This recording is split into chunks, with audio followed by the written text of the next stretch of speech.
그는 흥하고 나는 쇠하고. 오늘 말씀의 배경은 공교롭게도 예수님과 세례 요한이 근접한 장소에서 서로 세례를 주는 장면으로 말씀이 시작이 됩니다. 그런데 어느 순간 봤더니 세례를 받는 사람들이 세례 요한에게 나오는 사람들보다 예수님께 가는 사람들이 훨씬 더 많은 거예요. 그런 모습을 보고 세례 요한의 제자들이 세례 요한한테 이야기하는 겁니다. 아마 그 마음은 편치 않았을 거예요. 자기 스승에게 사람들이 더 많이 오지 않고 예수님이라는 분에게 더 많은 사람들이 가니까 그 제자들이 그것을 세례 요한에게 편치 않은 마음으로 이야기하죠. 선생님과 함께 있었던 선생님이 증언했던 그 사람이 세례를 주는데 사람들이 그쪽으로 훨씬 더 많이 갑니다. 그런 이야기합니다. 그런 이야기를 듣고 요한이 보인 반응이 오늘 함께 읽으신 말씀이에요. 그 중에 제목으로 취했던 것이 30절 말씀입니다. 우리 30절 말씀 한번 볼까요? 함께 읽을까요? 그는 흥하여야 하겠고 나는 쇠하여야 하리라 하니라. 너무나 놀라운 그런 신앙 고백적인 말입니다. 제자들은 질투하는 마음으로, 시기하는 마음으로, 물론 주인의 자기의 스승에 대한 그런 충성심이었겠죠. 그러나 요한은 그 제자들의 말을 듣고 그분은 점점 번성해야 된다. 점점 그분은 흥해 나가야 된다. 그러나 나는 점점 쇠해져야 된다. 나는 점점 작아져야 된다. 그렇게 말씀하고 있습니다. 이런 말씀을 하실 수 있는 분이 있나요? 모든 사람들은 내가 다른 사람보다 더 흥하고 내가 다른 사람보다 더 번성하고 내가 다른 사람보다 더 성공하기를 원하지, 그 사람이 나보다 더 성공해야 돼. 그 사람이 나보다 더 높은 사람이 돼야 돼. 나는 그 사람보다 더 작은 사람이 되고 나는 점점 쇠약해져야 돼. 이렇게 말할 수 있는 사람은 참 드물겠다 하는 생각을 하게 됩니다. 그런 의미에서 이 말씀은 우리가 세례 요한의 인격을 참 흠모할 만한 그런 모습으로 우리에게 보여주고 있는 것은 분명합니다. 그런데 이 말씀대로 세례 요한이 삶을 살았느냐는 다른 문제다. 그거예요.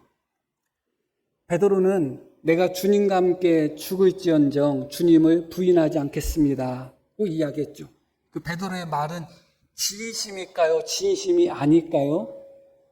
진심이죠. 그러나 베드로가 그렇게 살지는 못했죠. 주님을 부인을 했습니다. 베드로의 말이 거짓이라는 의미는 아니에요. 베드로의 말은 진실이었고 진심이었습니다. 그러나 막상 그런 현실이 눈앞에 다가왔을 때 그렇게 살지 못했다는 것이 중요하죠. 기독교 방송을 보다 보면 간증 프로나 대담 프로 그런 비슷한 것들이 많이 나와요. 목회하는 목사님들도 많이 나오고 또 일반 성도님들도 많이 나오고, 그분들이 이야기하는 것을 들으면 정말 나는 예수님 믿는 것 같지도 않은 생각이 들 때가 참 많아요. 그렇게 말씀하시는 분들이 거짓으로 말했다고 생각하지는 않습니다. 저도 누가 물어보면 나는 정말 예수님을 위해서 목숨을 바치기로 원합니다. 그런 각오가 되었습니다. 그렇게 말할 수도 있을 것 같아요. 그런데 제가 그렇게 말하는 것이 거짓은 아닐 거예요. 사실일 겁니다. 진실일 겁니다. 그러나 실제로 내가 그런 상황 속에서 그렇게 사느냐는 다른 이야기예요. 세례 요한이 그분은 흥해야 된다, 나는 쇠해야 된다, 그 말을 나는 거짓이라고 생각하지 않아요. 진실된 말이고 진심이라고 생각합니다. 그러나 세례 요한이 정말 자기가 말한 대로 행동을 했는가는 다른 이야기예요. 다른 이야기입니다. 자, 오늘 말씀이 어떻게 시작된다고요? 22절 말씀을 보겠습니다. 그 후에 예수께서 제자들과 유대 땅으로 가서 거기 함께 유하시며 세례를 베푸셨다. 그렇게 말씀이 나옵니다. 누가 세례를 베푸신다고요? 예수님이 세례를 베풀어요. 그런데 이어지는 말씀 보니까 요한도 그렇게 나오죠. 요한도 살렘 가까운 에논에서, 이 위치가 어딘지는 모르겠지만 전체적인 문맥 속에서는 예수님이 세례 베푸신 곳과 거리가 가까운 곳이에요. 그런데 예수님, 다른 분도 아니고 요한이 증거했던 예수님, 그 예수님이 세례를 베푸시고 계시는데 요한이 그 근처에서 자기도 세례를 베푸는 거예요. 정말 그는 흥하기를 원하고 나는 세하기를 원한다면 요한이 세례를 베푸는 게 맞아요? 안 맞아요? 안 맞죠. 왜 예수님이 세례를 베푸는데 그 근처에서 자기도 세례를 베푸냔 말이에요. 오히려 요한에게 세례를 받으러 오는 사람이 있어도 어떻게 이야기해야 돼요? 이제 나는 더 이상 세례를 베푸지 않는다. 너희가 세례를 받고자 원한다면 내가 증거했던 메시아인 예수님께 가라. 그렇게 하는 게 정상이잖아요. 그런데 나는 세해야 되고 그는 흥해야 된다고 하면서 요한은 예수님 근처에서 물이 많은 곳, 한 사람이라도 더 세례를 많이 줄 수 있는 그런 장소를 골라서 그곳에서 세례를 주고 있다. 생각해 볼 문제가 분명히 있죠. 요한은 처음부터 예수님을 증거하기 위하여 예수님의 선구자로서 예수님의 첩경, 예수님의 길을 넓히고 닦기 위해서 온 사람입니다. 그리고 예수님을 증언하고 예수님이 메시아인 것을, 세상 죄를 지고 가는 하나님의 어린 양인 것을 요한이 선포했습니다. 그러면 물러날 때가 된 거죠. 정말 내가 세하고 예수님이 흥하기를 원한다면 물러날 시점인데 하필이면 예수님이 세례 주는 그 장소 근처에서 요한도 세례를 주는 거예요. 다른 사람들이 보면 어떤 생각이 들겠어요? 서로 경쟁하는 것처럼 보이지 않겠어요? 서로 거기서 서로 세례를 주고 있습니다. 어떤 사람은 이쪽으로 가고 어떤 사람은 저쪽으로 가고 그런 모습인 거죠. 요한이 예수님의 길을 예비하는 자라고 나옵니다. 예수님이 가시는 그 길 앞에 미리 삽질도 하고 미리 빗자루질도 했다고 한번 생각해 보시기를 바랍니다. 이제 그렇게 예비한 길을 예수님이 가시는데 예수님이 그 길을 가시는데 그 앞에서 계속 삽질하고 있고 그 앞에서 계속 빗자루질하면 그게 예수님이 가시는 길을 예비하는 거예요? 방해하는 거예요? 그럼 방해하는 거죠. 예비하는 게 아니죠. 신랑 친구가 혹은 결혼식을 하는데 사회 보는 사람이 신랑을 소개하고 자기는 그 자리에 서지 않아야 되는데 신랑 입장하면서 신랑하고 같이 입장하면 그게 되겠어요? 안 되겠어요? 안 되는 거죠. 안 되는 겁니다. 28절부터 볼까요? 내가 말한 바 나는 그리스도가 아니요 그의 앞에 보내심을 받은 자라고 한 것을 증언할 자는 너희다. 나는 그리스도가 아니고 나는 누구다? 그의 앞에 보내심을 받은 자다. 그리고 그 앞에 보내심을 받은 자라고 했는데 그분이 누구예요? 예수님이에요. 그러면 예수님이 지금 무엇을 하고 계셔요? 세례를 주고 계시는 거예요.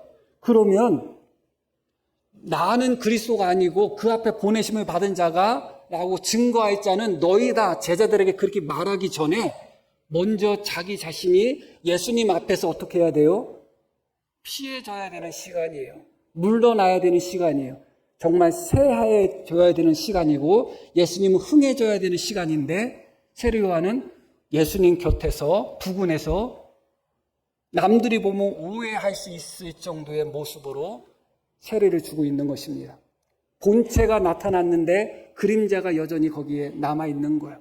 예수님은 참된 빛이고 세례 요한은 등불이라고 합니다. 등불은 햇빛이 없을 때, 어두울 때 필요한 것이지 환한 날, 해가 하늘 위에 떠서 밝을 때 등불을 킬 필요는 없습니다. 이미 참된 빛이 되시는 예수님이 오셔서 사역을 하고 계십니다.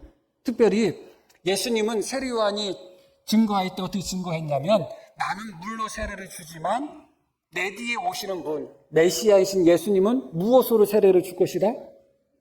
불과 성령으로 세례를 줄 것이다. 그렇게 증언을 했습니다. 그래서 세례 요한은 물 세례는 나의 영역이고 메시아의 영역은 불과 성령의 세례가 메시아의 영역이다 생각할 수도 있어요. 그래서 예수님이 나타나셔도 여전히 세례 요한이 세례를 줄 수는 있습니다. 왜냐하면 물 세례, 회개의 세례는 내가 주는 것이고 예수님은 불과 성령의 세례를 주시는 분이니까. 그런데 그 예수님, 자기가 생각할 때 불과 성령으로 세례를 주신다고 믿었던 그 예수님이 지금 누구하고 똑같은 세례를 주고 있는 거예요? 요한하고 똑같은 물 세례를 주고 있는 거예요. 그것은 요한에 대한 메시지가 거기에 전달되는 거예요. 어떤? 예수님이 요한과 똑같은 물 세례를 주면 더 이상 요한은 어떻게 하면 안 된다는 얘기예요? 너도 나처럼 물 세례를 똑같이 줘서는 안 된다고요. 내가 이제 하고 있으니 너는 물러나라. 그런 의미예요. 그러나 요한은 그러지 않았습니다. 예수님 곁에서 자기도 열심히 세례를 주면서 말은 그 진실되지 않다고 이야기한 것은 아니에요. 말은 진심이었을 거예요. 그러나 내가 말을 그렇게 진심이라고 해서 내 행동이 그렇게 따라오지 않습니다. 나는 모든 영광 하나님께 돌리기를 원합니다. 그런 마음 없는 성도들이 어디 있어요? 그런데 정말 모든 영광 하나님께 돌리시나요? 그렇지 않잖아요. 나는 기꺼이 주님 위해서 고난받을 각오가 되어 있습니다. 그런 마음이 있는 성도님들 많죠? 그런데 실제로 주님 위해서 고난받다 보면 어떤 생각이 들어요? 사람은 그렇습니다. 더군다나 중요한 것은 무엇인가? 원래 요한이 세례를 주었던 장소가 이 장소가 아니라는 거예요. 원래 요한이 세례를 줬던 곳은 유대 남쪽 광야 페레아 지역이라는 곳에 있는 요단강 건너 베다니에서 세례를 줬습니다. 본인이 세례를 주는 곳은 따로 있었어요. 그런데 예수님이 유대 변방 북쪽으로 올라가서 세례를 주니까 요한이 어느 순간 그 근처에 올라가서 같이 세례를 주고 있는 거예요. 왜 자기가 멀쩡하게 세례를 주던 곳에서 세례 주지 않고 예수님이 세례 사려고 시작하니까 왜 그 근처에 가서 세례를 줬는가 생각해 봐야 되는 문제가 분명히 있는 것이죠. 뿐만 아니라 그렇게 함으로 말미암아 어떤 일이 벌어졌는가 25절의 말씀을 보겠습니다. 25절 이에 요한의 제자 중에서 한 유대인과 더불어 정결 예식에 대하여 변론이 되었다. 그렇게 말씀이 나와요. 정결 예식이 뭐예요? 여기서 세례예요. 유대인들이 보일 때 예수님도 세례를 주고 있고 요한도 세례를 주고 있는 거예요. 그러면 그 유대인들 여기도 속하지 않고 저기도 속하지 않은 사람들 입장에서는 어떤 생각이 들겠어요? 어떤 게 진짜야? 어디 가서 받아야 돼? 그런 생각이 당연히 들지 않겠어요? 그것으로 인해서 유대인과 요한의 제자들이 서로 변론하고 서로 다퉜다는 거예요. 누구 세례가 진짜야? 어디 가서 받아야 돼? 그럴 때 요한의 제자들은 뭐라고 이야기했겠어요? 당연히 자기 스승 요한에게 와서 받는 것이 좋다. 아마 그렇게 이야기했겠죠. 여기서 핵심은 분명합니다.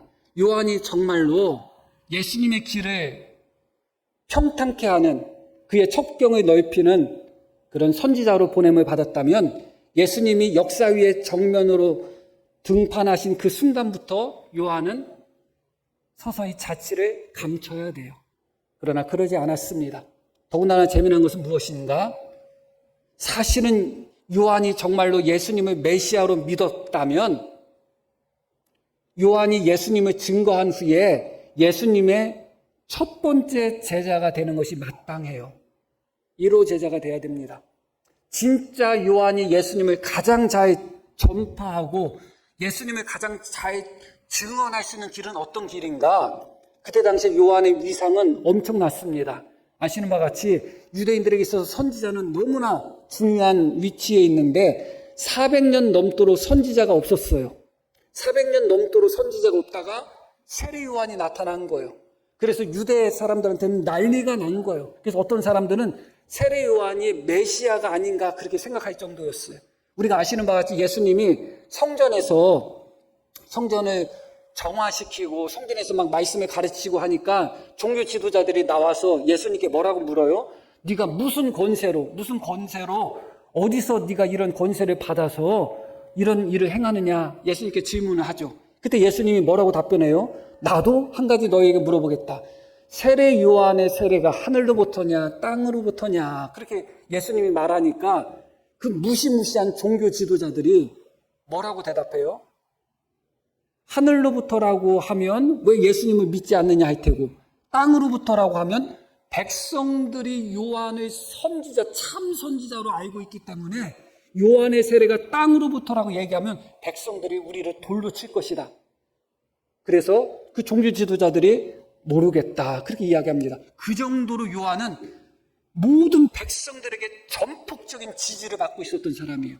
요한은 선지자가 아니야 혹은 요한은 조금 잘못된 사람이야 한마디만 해도 백성들이 그들의 종교의 지도자들을 돌로 칠 정도로 요한은 모든 백성들에게 선지자로 인정받았던 사람이에요. 그러면 그 요한이 정말 예수님을 증거하기를 원하고 그 요한이 정말로 나는 쇠하고 예수님은 흥하기를 원했다면 가장 좋은 방법이 뭐예요? 나는 이제부터 더 이상 세례를 주지 않고 나는 이제부터 메시아이신 예수 그리스도의 제자가 되겠다. 그러면 끝인 거예요. 그러면 끝난 거예요. 그럼 사람들이 어떤 생각하겠어요? 요한같이 위대한 인물 400년 만에 나타난 선지자가 예수님 제자로 들어갔다? 그럼 예수님이 도대체 어떤 분이냐 하는 그런 열광이 온 땅에 가득하지 않겠어요? 우리나라에서 지금 가장 그래도 조금 대중적인 그런 교인들 중에 성도들 중에서 대중적인 지지를 받는 그런 목사님이 어떤 목사님이 있나요? 딱 떠오르는 목사님 누가 있어요? 그래도 분당 우리 교회 이찬수 목사님은 그래도 부정적인 이미지가 거의 없죠? 어느 날 이찬수 목사님이 예배 드리면서 분당 우리 교회에서 부인들한테 이야기하는 거예요. 저는 오늘부로 목회를 사임합니다. 목회를 사임하고 저보다 훨씬 훌륭한 부강장로교 조용준 목사 밑에서 부목사 하겠습니다. 그러면 어떻게 되겠어요? 그러면 당장 우리 교회는 엄청나지는 거예요. 요한은 그것만 하면 돼. 정말 내가 새하기를 원하고 정말 예수님 흥하기를 원한다면 나는 더 이상 오늘부터 세례를 주지 않겠습니다. 예수님, 내가 증거했던 메시아이신 예수님이 세례를 주고 있고 나는 저분이 메시아인 것을 믿기 때문에 나는 이제 저분의 제자가 되겠습니다. 그 말 한마디였다면 예수님의 첩경, 예수님의 길이 진짜 완전히 120차선도 넘도록 뻥 뚫렸을 겁니다. 정말 예수님은 단번에 흥해지고 자기는 단번에 새해질 수 있었습니다. 그런데 그렇게 하지 않았다. 저는 요한이 거짓말했다고 이야기하는 것은 아니에요. 진실이라는 것을 이야기합니다. 그러나 많은 진실된 성도들이 자기의 진실된 마음대로 살지를 못합니다. 그렇다고 해서 누가 그 사람한테 돌을 던지고 거짓이라고 이야기하겠어요? 중요한 것은 내 진실된 마음대로 내 행동과 내 마음이 따라가느냐, 그게 정말 중요한 것이죠. 나는 정말 새하기를 원하고 정말 예수님이 흥하기를 원했다면 세례를 안 주면 되는 거예요. 주님 밑으로 들어가면 되는 거예요. 당연히 주님 밑에 제자로 들어가야죠. 요한도 목사가 설교한다고 해가지고 목사는 무조건 가르치는 사람이겠어요? 설교하는 목사조차도 주님 앞에는 제자고 주님의 말씀을 배우는 사람 아니겠어요? 요한도 마찬가지예요. 예수님을 이스라엘 백성들에게 증언하는 사람이라 할지라도 요한이 첫 번째 제자가 돼야 되는 사람인 것은 마땅합니다. 그러나 요한은 그렇게 하지 않았습니다. 30절 말씀을 또 다시 한번 보겠습니다. 그는 흥하여야 하겠고 나는 쇠하여야 하리라, 이렇게 이야기합니다. 근데 여기서 흥한다, 이것은 능동태예요. 능동이에요. 그는 스스로 흥해질 것이다. 근데 나는 쇠하여야 할 것이다. 이거는 수동이에요. 내가 스스로 세하겠다가 아니에요. 물론 중간대 의미가 포함되어 있습니다. 그러나 흥한다가 능동이라면 세한다는 것은 수동으로 이해하는 것이 문맥 속에서 맞습니다. 그분은 흥해져야 된다. 스스로 흥해질 것이다. 그러나 나는 어떻게 될 것이다? 내가 스스로 세할 것이다. 내가 스스로 세해지는 삶을 살 것이다가 아니라 나는 그렇게 세하여질 것이다. 그렇게 이야기한 것입니다. 그러나 저는 이것이 그렇게 정답으로 보이지는 않습니다. 저절로 세해지고 저절로 늙어가고 저절로 망해가는 길이 아니라 능동적으로 결단적으로 스스로 자기 자신이 이제 빛이 나왔으니 참된 빛이 나왔으니 등불 같은 나는 꺼져야 되겠다. 내가 저분을 밝히기 위하여 저분이 더 드러나기 위해서 나는 사라지고 새야 되겠다는 능동적인 새야짐을 세례요한은 선택했어야 됩니다. 그러나 그것을 선택하지 않았어요. 말씀드렸듯이 세례요한은 예수님의 제자로 들어가지 않았습니다. 그리고 예수님을 증언하면서도 계속 자기 자신도 똑같이 사역하고 똑같이 세례주고 그런 모습을 보였습니다. 그래서 어떤 일이 벌어지는가? 계시록에 보면 요한의 제자라는 단어들이 여러 번 나와요. 요한의 제자가 어디 있어요? 다 예수님의 제자가 돼야지 요한의 제자가 어디 있어요? 목사의 사람이 어디 있어요? 목사의 제자가 어디 있어요? 다 주님의 제자고 하나님의 사람이 돼야 되는 거 아니겠어요? 요한의 제자가 어디 있어요? 그런데 그 요한의 제자가 3번 나옵니다. 복음서에 3번, 딱 명시적으로 나올 때가 3번이 있는데 언제 3번 나오는가? 한 번은 예수님께 찾아와서 바리새인과 우리는 요한의 제자래요. 바리새인과 우리는 금식하는데 왜 당신 제자들은 금식하지 않습니까? 예수님께 그 말을 하려고 온 거예요. 요한은 내가 정말 세하여야 되고 예수님이 정말 흥하여야 된다면 자기의 공동체를 만들면 안 돼요. 자기의 제자 공동체를 흩어서 누구에게 보내야 돼요? 예수님께 보내야 되는 거예요. 자기도 예수님께 가야 되는 거예요. 그런데 여전히 자기 공동체, 자기가 세례를 주고 자기를 선생님이라고 따르고 자기 무리를 요한은 계속해서 만들고 있었단 말이에요. 이게 어찌 나는 세하겠다는 사람의 행동이냔 말이에요. 정말 내가 세해야 된다면 선생님, 나는 선생님 따르겠습니다 할 때 어떻게 이야기해야 돼요? 아니야, 왜 나를 따라? 예수님을 따라가야지. 그게 정상이죠. 그런데 요한은 계속해서 자기 제자 공동체를 만들었고 심지어 그 제자 공동체에 어떤 제자들이 예수님께 나와서 예수님, 요한이 예수님을 증거했기 때문에 우리는 예수님의 제자가 되겠습니다. 그런 일이 없었어요. 처음에 요한복음 1장 처음에 요한이 세상 죄를 지고 가는 하나님의 어린 양이라고 했을 때 2명의 제자만 요한의 말을 듣고 예수님 앞에 나왔지 그 이후로는 한 번도 그런 일이 없어요. 오히려 예수님께 와서 따져요. 요한의 제자가. 아니 우리 선생은 금식하라고 가르쳤는데 왜 당신의 제자들은 금식 안 합니까? 하면서 오히려 요한의 제자가 예수님께 따지고 있습니다. 한 번은 또 요한의 제자가 언제 와요? 감옥에 갇혔을 때. 감옥에 갇혔다는 것은 요한이 더 이상 사역을 할 수 있다는 거 없다는 거예요. 없죠. 그러면 최소한 감옥에 갇혔을 때라도 요한은 어떻게 해야 돼요? 자기 공동체를 예수님께 보내야 돼요. 그런데 감옥에 갇힌 상태에서도 요한은 자기 제자 공동체를 끝까지 유지한 거예요. 그래서 자기 제자들을 불러가지고 예수님께 보내는 거예요.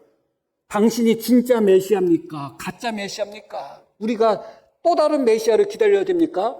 아니, 요한이 누구한테 지금 그것을 시키고 있는 거예요? 자기 제자들한테 시키는 거예요. 최소한 내가 세하여지기를 원했다면 감옥에 갇혀서 아무것도 하지 못하는 상황에서라면 최소한 그 순간만이라도 얘들아, 나는 더 이상 사역할 수 없다. 나는 계속 감옥에 갇혀 있으니 너희는 이제 예수님께 가라. 그분이 진짜다. 그렇게 말을 해야 되는데 오히려 너 예수한테 가서 진짜 메시아인지 가짜 메시아인지 알아와. 그게 요한의 모습이었던 거예요. 한 번은 요한의 제자가 언제 나오는가? 요한이 죽었을 때 요한의 장례 치르고 예수님께 가서 보고하는 장면으로 나옵니다. 복음서를 보면 예수님이 본격적으로 사역을 시작했을 때가 언젠가 본격적으로 사역을 시작하셨을 때가 요한이 감옥에 갇히고부터라는 것을 기억할 필요가 있어요. 오늘 말씀도 봐요. 예수님이 물로 세례를 주고 있는데 옆에서 요한이 세례를 줄 때 시너지 효과가 났나요? 아니죠. 그것 때문에 그 현장에 어떤 일이 벌어졌어요? 서로 다투는 일이 있었고 요한의 제자는 막 시기하고 질투하는 그런 모습이 나타나고 있잖아요. 한 번도, 물론 한 번밖에 이 기록이 없지만 요한은 스스로 물러나야 되는 그 시점, 자기 스스로 자기의 의지로서 능동적으로 스스로 세워야 되는 그 시점에 요한은 그것을 선택하지 않았습니다. 여전히 자기 제자를 만들었고 자기 제자 공동체를 여전히 유지해 갔습니다. 물론 이해는 갑니다. 선생님 소리 듣고 모든 사람한테 인정받고 존경받는데 하루아침에 내가 선생님 소리 듣고 모든 사람이 나한테 스승님 하고 존경하고 있는데 하루아침에 내가 예수님 제자로 된다? 머리로다는 알지만 쉽지는 않은 일이었을 거예요. 이해는 충분히 갑니다. 그러니까 많은 교회에서 또 원로 목사님과 또 후임 목사님 간에 문제가 생기는 경우도 그래서 문제가 생기는 거예요. 내 주변에 은퇴하신 목사님 열이면 열 뭐라고 이야기하는지 알아요? 자기는 은퇴하면 손 딱 띈다는 거예요. 난 그게 거짓말이라고 생각하지 않아요. 그런데 막상 은퇴해서 원로 목사 되면 손 안 떼. 그게 중요한 거예요. 그게 나는 세해지고 그분은 흥해야 돼. 맞는 말이고 진심이었을 거예요. 그러나 실제로 모든 사람들의 존경과 모든 사람들의 우러러움을 받고 모든 사람에게 선생님 소리 듣던 사람이 예수님의 제자로 들어간다는 것은 쉽지 않은 일이었으면 분명했을 거예요. 스스로 세해지고 스스로 작아지고 스스로 자기의 일을 손에 내려놓는다는 것은 쉬운 일은 분명히 아니었을 겁니다. 그럼에도 불구하고 요한은 그것을 선택했어야 되는 것이다. 그러나 요한은 어떻게 했다고요? 하지 않았습니다. 끝까지 자기의 세력, 자기 제자 공동체를 끝까지 유지해 나가고 있었다. 그것은 우리가 한 번쯤 생각해 봐야 되는 문제인 것은 분명한 것입니다. 요한복음 5장 말씀 한번 보겠습니다. 요한은 켜서 비추이는 등불이라 너희가 한때 그 빛에 즐거이 있기를 원했다. 요한은 무엇이라고요? 스스로 켜서 불타올라서 비추는 등불이라는 거예요. 그런데 너희 이스라엘 백성들, 유대인들이 그 빛 아래에서 즐거워했다는 거예요. 그런데 요한은 참 빛이에요? 등불이에요? 등불이잖아요. 그런데 참 빛인 예수님이 오셨어요. 그러면 이 등불은 꺼져야 돼요? 아니면 계속 타야 돼요? 꺼져야 되죠. 그런데 요한은 계속 타고 있는 거예요. 참 빛이 임했는데. 그래서 그 참 빛이 있음에도 불구하고 여전히 많은 사람들이 무엇을 하고 있다는 거예요? 등불과 같은 요한의 빛에서 즐거워하고 있다는 거예요. 참 빛인 예수님께로 나아가지 않고 등불과 같은 예수님, 요한의 빛 아래서 즐거워하고 있다는 거예요. 진짜가 따로 있는데 이거만 해도 충분해 하면서 거기에 있었다는 거예요. 그러면 요한이라는 등불 밑에서 즐거워하는 자들이 참빛 되시는 예수님께로 나아가기 위해서는 어떻게 돼야 돼요? 요한이라는 등불이 꺼져야 돼요.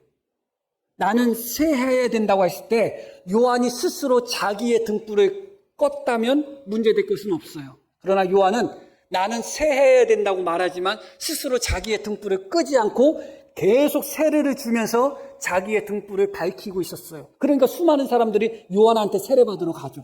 예수님이 옆에 계시는데도. 그러면서 요한은 나는 내 스스로 새하여질 것이 아니라 그렇게 될 것이라고 이야기합니다.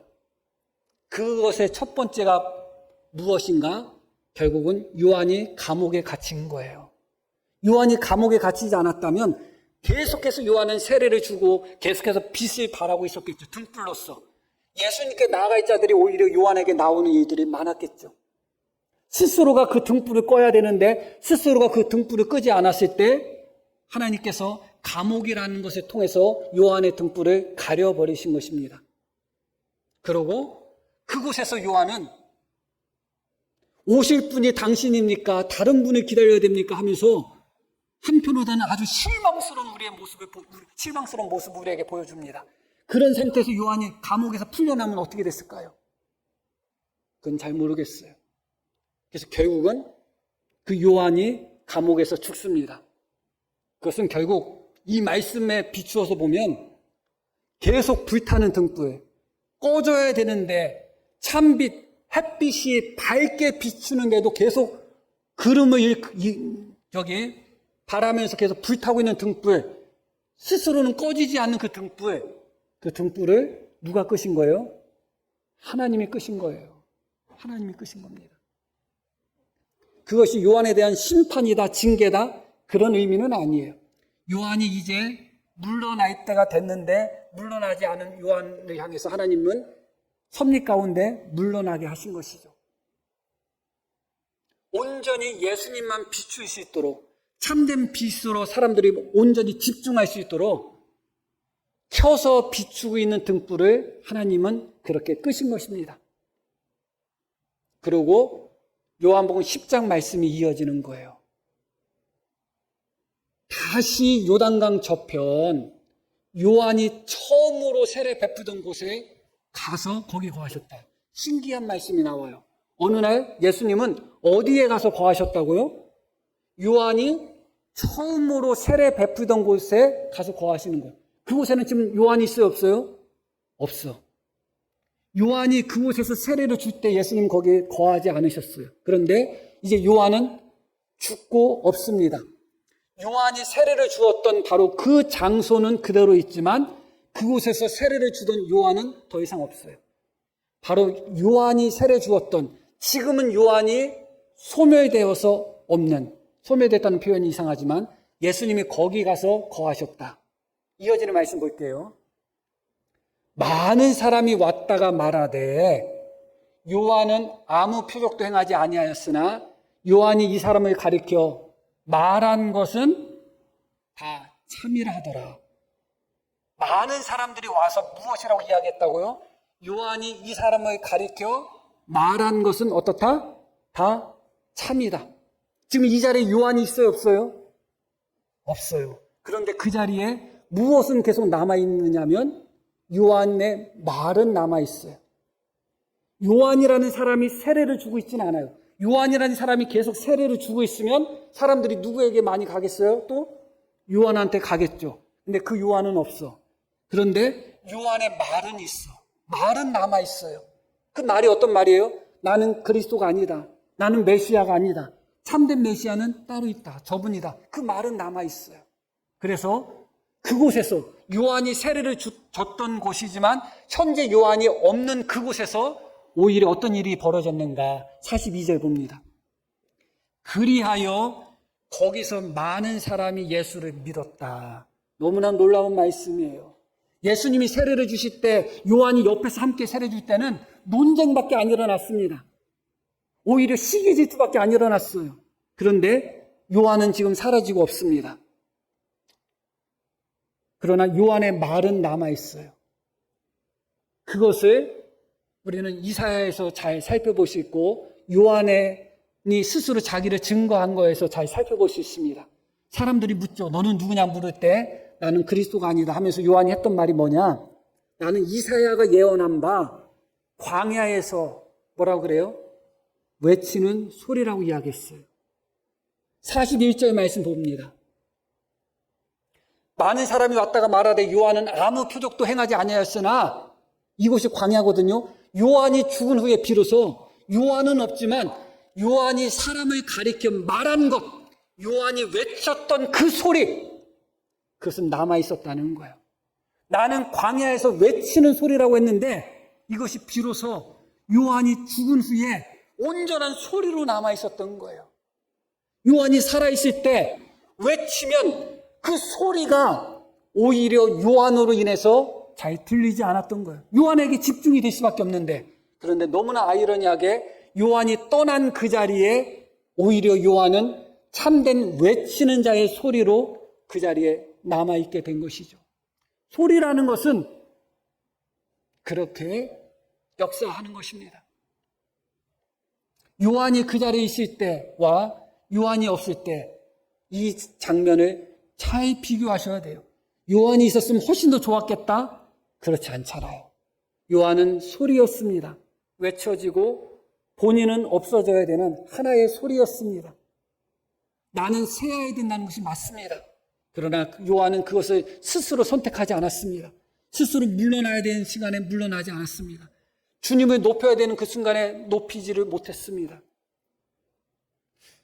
요한 같은 사람도 그런 모습을 보였다면 하물며라는 생각을 하게 됩니다. 제가 여러 번 말씀을 드리지만 바울 사도 같은 분도 자기를 쳐서 복종시킨다는 것이 쉽지가 않았던 겁니다. 그렇기 때문에 날마다 내 몸을 쳐서 복종시킨다고 이야기한 것입니다. 우리의 삶 속에서 나는 나타나지 않고, 나는 영광받지 않고, 나는 칭찬받지 않고 오직 하나님만 나타나기를 원하는 사람들이 얼마나 많아요. 그러나 실제로 살다 보면 내가 인정받고 싶고, 내가 칭찬받고 싶고, 설교를 해가지고 성도들이 은혜 받고 예수님께로 가고자 하는 마음을 갖고 있지만서도 목사님 설교 잘하네요. 그 소리 듣고 싶고. 사람은 그렇습니다. 사람은 그렇습니다. 아무런 조건 없이 하나님을 사랑하는 마음으로 봉사하고 충성함에도 불구하고 내가 한쪽 마음보다는 누군가가 알아주지 않을까? 누군가가 보지는 않을까? 누군가가 칭찬해주면 좋을 텐데 언제나 우리 마음속에 주님만 높이고 싶고 나는 낮추고 싶고 나 자신을 부인하고 주님은 흥하고 나는 쇠하고자 하는 그런 열망과 마음은 있지만 실제로 그런 삶을 사는 데 있어서는 언제나 우리 자신의 욕심과 우리 자신의 허영심이 우리를 쉽게 허락하지 않는 거예요. 세례 요한조차도 그는 흥해야 되고 나는 쇠야 된다 말은 그렇게 했음에도 불구하고 예수님 옆에서 누가 보면 오해하게끔 경쟁하는 모습처럼 세례를 주었던 그런 모습을 다시 한번 기억해야 됩니다. 그런데 놀랍게도 그 세례 요한이 떠난 그 자리에 세례 요한이 자기가 자발적으로 떠나지 않았다는 것이 문제겠지만 그 자리에서 세례 요한은 없지만 그의 말은 남아서 수많은 사람들이 예수님을 믿었습니다.